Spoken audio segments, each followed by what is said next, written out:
ഈ തൈക്കണ്ടി കുടുംബത്തിന് പ്രണയം കറുപ്പിനോട് മാത്രം. അതെ, സാധാരണ എല്ലാവരും ഈ കറുപ്പിനോട് വളരെ ഒരു കറുത്ത നിറം ശരിയല്ല എന്നൊക്കെ ചിന്തിക്കുന്നുണ്ട്. നമുക്കെല്ലാം കറുപ്പ് നിറം വലിയ ഇഷ്ടമാണ്.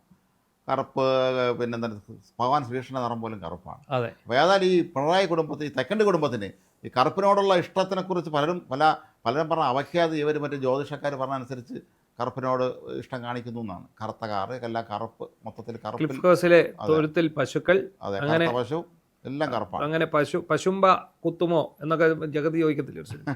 അപ്പോൾ ഈ പശുക്കളും കറുപ്പും എല്ലാം ചേർന്ന് വിശ്വാസത്തിന്റെ ഒരു ഭാഗമാണ് ഇതെന്നാണ് കടുത്ത വിശ്വാസികളാണല്ലോ അവർ.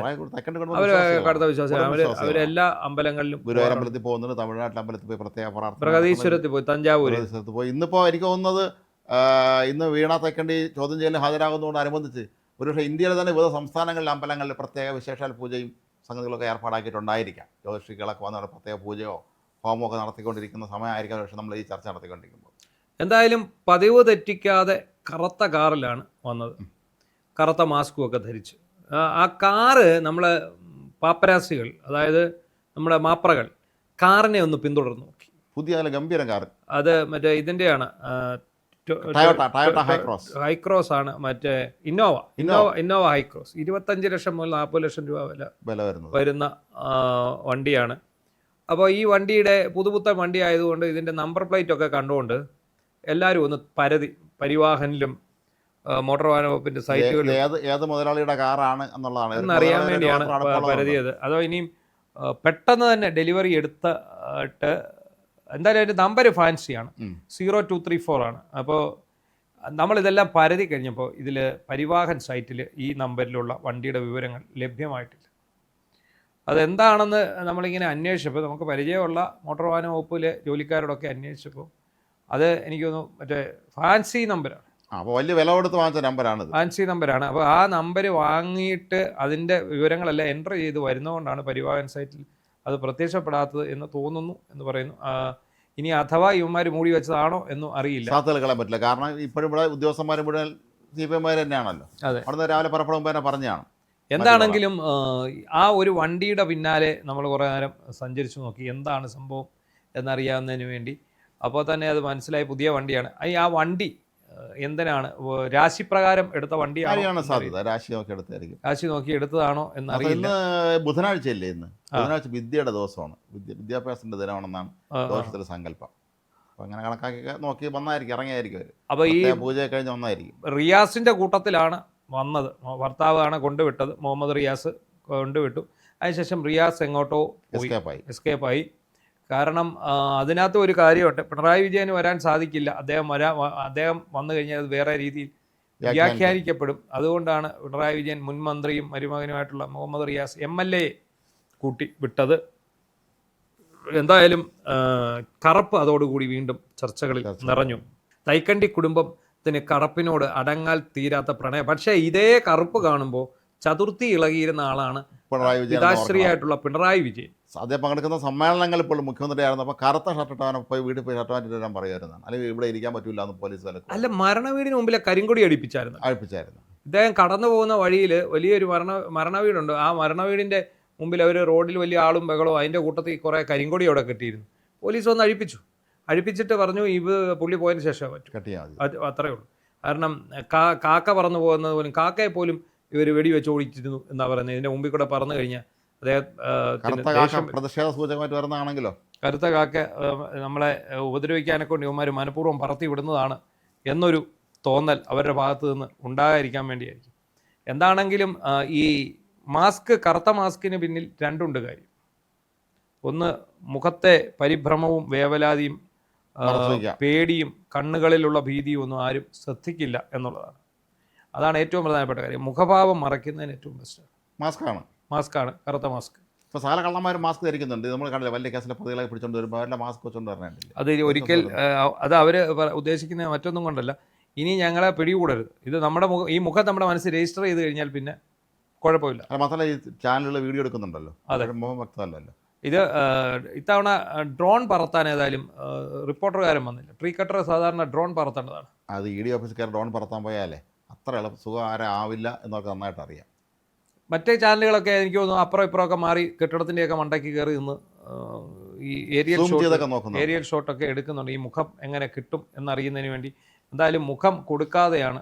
മാത്രമല്ല ഇത് ഇവർ കരുതി ഇത് ഓഫീസ് വരെ അകത്ത് വരെ പോകാമെന്നാണ്. പക്ഷേ അങ്ങനെയല്ല. ഇങ്ങോട്ട് തിരിയുന്ന ആ വഴിയിൽ വാഹനം നമ്മൾ നിർത്തണം. അങ്ങോട്ട് പിന്നെ പ്രൈവറ്റ് വാഹനങ്ങൾക്ക് പ്രവേശനമില്ല. ഇവരെ വാഹനങ്ങൾക്ക് മാത്രമേ അങ്ങോട്ട് പോകാൻ പറ്റുള്ളൂ. അപ്പോൾ ഇത് അങ്ങ് വരെ കയറി പോകാമെന്ന് വിചാരിച്ചു. അപ്പോൾ ഇവിടെ ഇറങ്ങിയിട്ട് ഓടിപ്പോയിരുന്നു. ഓടിയാണ് പോയത്. ചാനലുകൾ പുറകെ ഓടി. കാരണം ഇവർ ഇതുവരെ ചാനലിൻ്റെ മുമ്പിൽ മൈക്കിൻ്റെ മുമ്പിലൊന്നും വന്നിട്ടില്ലല്ലോ. നേരത്തെ SFI ഒക്കെ ചെന്നൈയിൽ ചോദ്യം ചെയ്തതെന്നൊക്കെ പറയുമ്പോഴും അന്ന് ആരും അറിഞ്ഞിട്ടില്ല. ഈ കറുത്ത പുകയും വെളുത്ത പുകയും പോലെ അവസാനം ഈ വന്നിട്ട് വെളുത്ത പുകയാണെങ്കിൽ മിക്കവാറും മാധ്യമങ്ങളുടെ മുന്നിൽ ഇവർ സംസാരിക്കാനുള്ള സാധ്യതയുണ്ട്. തോന്നുന്നില്ല.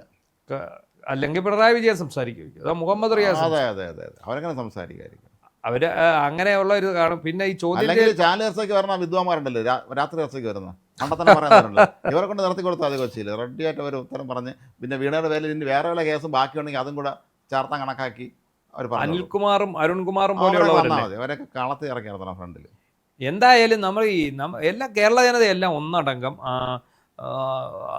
കാത്തിരിക്കുന്നത് നമ്മൾ ഇതിൻ്റെ ഈ സോഷ്യൽ മീഡിയ വാർത്തകളുടെ അടിയിൽ കമൻറ്റുകൾ നോക്കണം. അതിനകത്ത് കൃത്യമായിട്ട് ഓരോരുത്തരും പറയുന്നുണ്ട്. എന്താ പറയുന്നത്? ഈ ഇവർ കൈക്കൂലി വാങ്ങിയിട്ടുണ്ടെങ്കിൽ ഇവരെപ്പോൾ അറസ്റ്റ് ചെയ്യപ്പെടും, ഇവരെ അറസ്റ്റ് ചെയ്യപ്പെടണം, ശിക്ഷിക്കപ്പെടണം എന്ന് മാത്രമാണ് അതിനടിയിലെല്ലാം വരുന്ന ഒരു കാര്യം. അപ്പനും മോളും എന്ന് അകത്ത് പോകുന്ന ഇത്ര ആത്മാർത്ഥയോട് കേരള ജനത ചോദിച്ചുകൊണ്ടിരിക്കും. കേരളത്തിൽ ആദ്യ സംഭവമാണ് കേരളത്തിൽ ജനത ഒന്നടങ്കം ഇങ്ങനെ ഒരു ആവശ്യം ഉന്നയിക്കുന്നത്. അപ്പോൾ നമ്മൾ ഒന്നിച്ചിറങ്ങിയല്ലേ എന്നുള്ളത്, നമ്മൾ ഒന്നിച്ചങ്ങ് ഇറങ്ങുവാണ് എന്നാണ് കൈ ഉരുട്ടി കണ്ട ലക്ഷണത്തിന് എല്ലാം കൂടെ ഒന്നിച്ചിറങ്ങേണ്ടി വരും എന്നാണ് തോന്നുന്നത്. ഇത് അങ്ങനെ ഇറങ്ങാതിരിക്കാൻ വേണ്ടിയാണ് ബിനീഷ് കോടിയേരി എന്ന അവിടെ ഒരു സമൂഹ ആക്രമണം പ്ലാൻ ചെയ്തത്.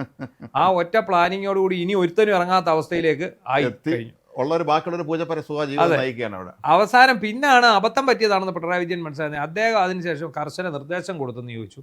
അതിനുശേഷം പാർട്ടിക്കാരെല്ലാം എപ്പോഴും പറയുന്നത് വീണയ്ക്ക് പാർട്ടി മെമ്പർഷിപ്പില്ല, വീണയെ എവിടാണെന്ന് വെച്ചാൽ ചോദ്യം ചെയ്തിട്ട്. പക്ഷെ പിണറായി വിജയനെ തൊട്ടാൽ ഞങ്ങൾ തടയും. പിണറായി വിജയനെ തൊട്ടാൽ ഞങ്ങൾ അതീതനായ ഒരു വ്യക്തിയാണ്. അതെ. അപ്പോൾ പക്ഷേ അദ്ദേഹത്തെ തൊടാൻ വന്നാൽ വീണമോൾ അകത്ത് പോയാൽ പിണറായി വിജയനെയും തൊടേണ്ടതായിട്ട് വരും. ഇവരെന്ത് ചെയ്യുമെന്ന് ഇനി ഒറ്റ അണികൾ ഈ പരിപാടിക്ക് വേണ്ടി ഇറങ്ങത്തില്ല, അല്ലെ ഗുണ്ടകളെ ഇറങ്ങണം. ഈ പഴയ ഇവരുടെ സഹായി MR ഐസക് ഇതുകൊണ്ട് ഞെരിവിരി കൊള്ളയായിരിക്കും ഇത് കണ്ടിട്ട്. ആ ദുഃഖം കൊണ്ട് ഞാനാണ് ഇപ്പോൾ സർവീസിൽ ഉണ്ടായിരുന്നെങ്കിൽ എന്നുള്ള രീതിയിൽ ജനുവരി കൊള്ളയായിരിക്കും. ഞാനൊക്കെ ഒരു പ്രത്യേകിച്ച് പണിയൊന്നും ഇല്ലാതെ ബൊറേസ് കോർപ്പറേഷനിൽ അവിടെ വന്നിരിക്കുകയാണ്. എന്താണെങ്കിലും നമ്മൾ എന്താ പറയുന്നത്, ഈ ഒരു പ്രവർത്തനത്തിന് നേരൊരു പ്രതിപ്രവർത്തനം ഉണ്ടാവുകയാണ്. അയാൾ എന്തൊക്കെ കാണിച്ചു കൂട്ടിയോ അതെല്ലാം തിരിച്ചടിച്ചു. ആരും വന്നില്ല. ദൈവം ഇപ്പം നെറ്റ് സർവീസ് ഉപയോഗിച്ചാണ് കാര്യങ്ങൾ ചെയ്യണമെന്നാണ്. പണ്ട് ഒരുപാട് സമയമെടുക്കും. ഇപ്പം വളരെ പെട്ടെന്നാണ് ഇൻ്റർനെറ്റ് സംവിധാനം AI ഒക്കെ ഉപയോഗിച്ചിട്ടുള്ള പെട്ടെന്ന് നടപ്പായിക്കൊണ്ടിരിക്കുകയാണെന്നാണ് കാര്യങ്ങൾ.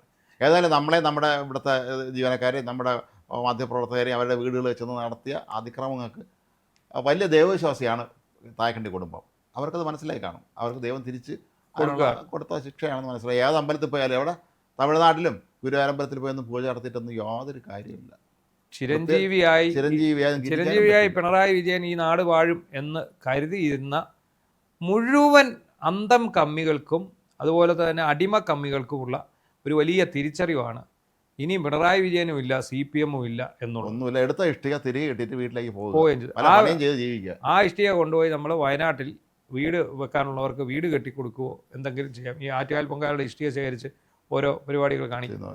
എന്തായാലും കട്ടയും മൊട്ടയും ഒന്നുമില്ലാതെ കറുത്ത കാറിൽ കറുത്ത മാസ്കുമായി വന്ന വീണമോൾ വൈകുന്നേരം ആകുമ്പോൾ ഇറങ്ങി വരും. പിന്നീട് എന്ത് സംഭവിക്കും എന്നുള്ളത് നമുക്ക് അന്നേരം അറിയാം. ഇനി കൂടുതൽ പിണറായി വിജയൻ അറസ്റ്റിലേക്ക് പോകുമോ എന്നാണ് എല്ലാവരും നമ്മുടെ ഇവിടെ ഓഫീസിലും പലരും ഫോൺ വിളിച്ച് ചോദിക്കുന്നത്. ഈ പിണറായി വിജയൻ ഈ കൈക്കകത്ത് പോകുന്നു, അതിനെക്കുറിച്ച് നമുക്ക് പറയാൻ ആധികാരികമായി പറയാൻ കഴിയില്ല. അകത്ത് പോകട്ടെ എന്ന് തന്നെയാണ് ഞങ്ങളും ആഗ്രഹിക്കുന്നത്.